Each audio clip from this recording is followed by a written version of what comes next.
Hey everyone, this is Nate here from the Green Hills Guitar Studio classroom, and I'm here to talk to you today about James Gadson.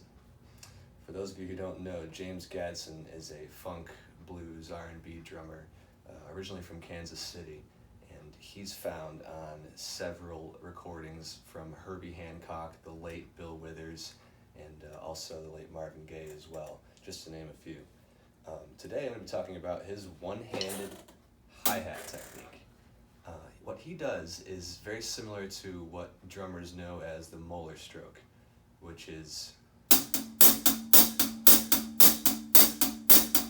and there are two parts to the Moeller stroke. There's the snap and there's the lift. Now the snap comes on the downstroke on the side of the hi-hat with the shoulder of the stick.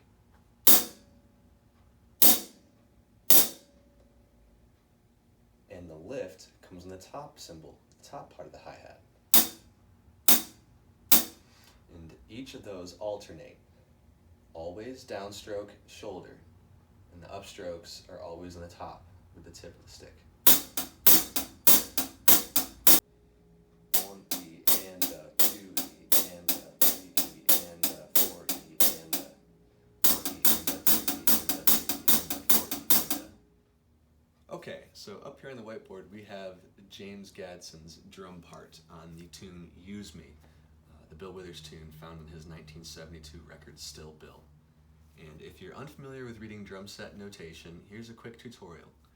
The top line is usually the hi-hat or ride cymbal pattern, and since James has the driving 16th note pattern, you'll notice this is pretty similar all the way until the end of the second bar, where he kind of turns it around with that syncopated ba-ba-ba-ba-ba one.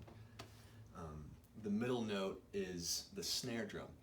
Since he's playing side stick on this, I've marked it with X's. If it was the actual snare, it had to be marked with dashes like this. And this bottom line is the kick drum pattern, all the way to the bottom there. And basically, this groove is a 2-bar phrase, repeated over and over again. And there's a little bit of subtlety, and he changes it up here and there. But this is the bare bones groove that he is doing on it. Check it out.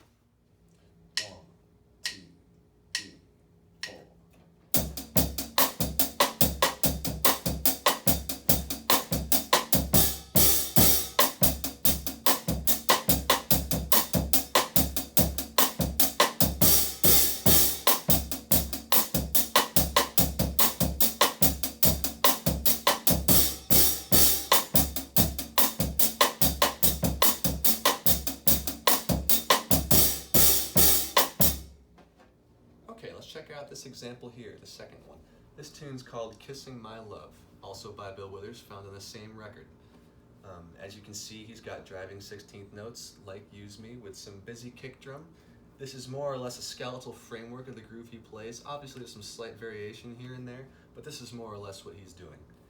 You'll notice the dashes on the snare line. I'm actually hitting the snare drum head itself on this tune, so therefore I'm writing the dashes in here instead of the X's for side stick. And these markings on top that I haven't explained yet, those are hi-hat markings. This plus sign means closed hi-hat. The circle sign here means open hi-hat. And the circle with a line through it is sort of slightly opened in between, so you have a sizzle sounding hi-hat. Check it out.